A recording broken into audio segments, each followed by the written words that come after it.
Tay, maligayang kaarawan. Hindi namin alam kung hanggang kailan ka namin makakasama, makikita. Pero hindi man namin sabihing magkakapatid, mahal na mahal ka namin.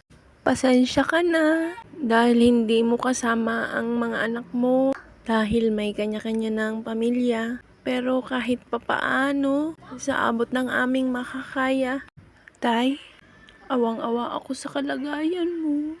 Kasi hindi namin akalain na mararatay ka sa banig na ang buhay mo lamang ay nasa isang sulok. Pero ang pagmamahal namin sa inyo, sa iyo, kay nanay ay hanggang doon na lamang.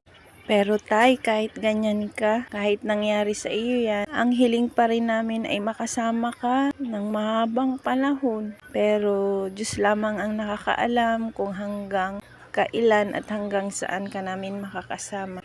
Pero mahal na mahal ka namin. Hoy, Ginoo ko. Emotional si Marimar. Kay Kuya Ruel at kay Kuya Per, salamat sa pag-aalaga kay tatay at kay nanay. Salamat sa inyo kahit wala kami dyan.